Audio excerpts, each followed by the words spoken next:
Hi friends, welcome to my world. ఈరోజు మనం fish curry చేసుకుందామండి. దానికి కావాల్సిన పదార్థాలు 2 kg ఫిష్, ఆనియన్, పచ్చిమిర్చి, కొత్తిమీర, పుదీనా, వెల్లుల్లి పేస్ట్, కారం, ధనియా పౌడర్, ఆవాలు 1 స్పూన్, 1/2 టీ స్పూన్ మెంతులు, హల్దీ. ఇవన్నీ కలిపి ఒక పేస్ట్ చేసి పెట్టుకున్నానండి. ఇంకా కావాల్సినంత చింతపండు నానేసుకొని పెట్టుకోవాలి ముందే. ఫిష్ కర్రీ చేసే విధానం అండి, స్టవ్ అంటించుకొని పెనం పెట్టుకోవాలి, కొద్దిగా ఆయిల్ వేసుకోవాలి. ఫిష్కి కొద్దిగా ఆయిల్ ఎక్కువే పడుతుందండి. కొంచెం మెంతులు వేసుకోవాలి. ఫస్ట్ స్మెల్ బాగుంటుందండి మెంతులు వేసుకోవడం వల్ల. కరివేపాకు, ఆనియన్,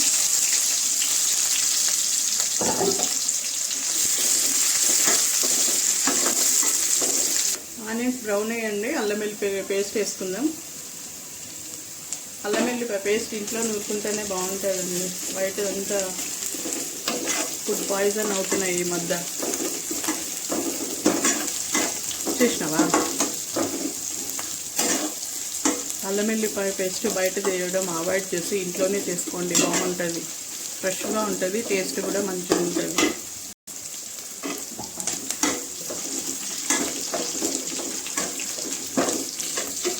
ఇవన్నీ వేగిపోయినాయండి. మనము గ్రైండ్ చేసుకున్న పేస్ట్ వేసేసుకుందాం.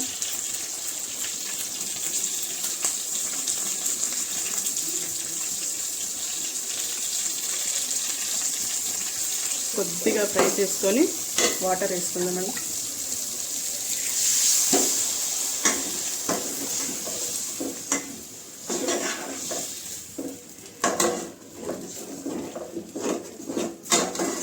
అడుగంటకుండా కలుపుకోవాలండి.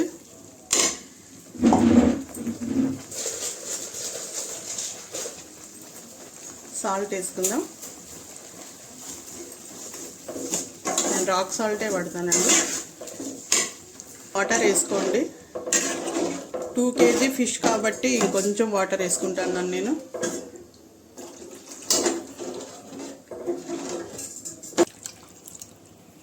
చింతపండు పులుసు కూడా వేసేసుకుందామండి.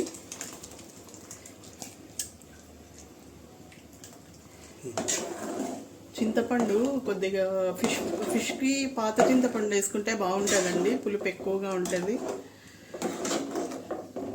ఫిష్కి కొద్దిగా పులుపు ఎక్కువ వేసుకుంటే పులుసుకు మంచిగా ఉంటుంది.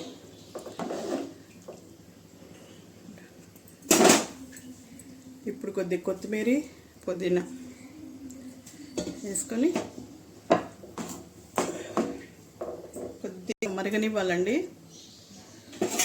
బాగా మరిగాక పులుసు బాగా మసులుతుందండి. ఇప్పుడు కొద్ది వేయించి పెట్టుకున్న ఆవాలు, మెంతుల పొడి వేసుకుందాము. కొద్దిగా జీరా పౌడర్,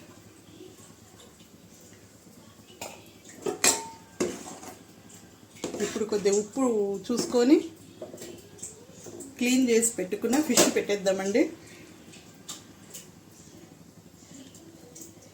ఫిష్ని బాగా 2-3 టైమ్స్ ఉప్పు, పసుపు వేసుకొని క్లీన్ చేసి పెట్టుకోవాలండి.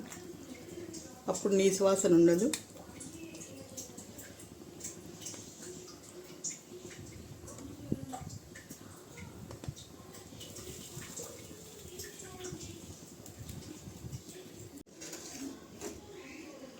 ఒక 7 minutes తర్వాత చూడండి, ఫిష్ బట్టి ఉంటుందండి, మెత్తగా ఉడికిపోయింది.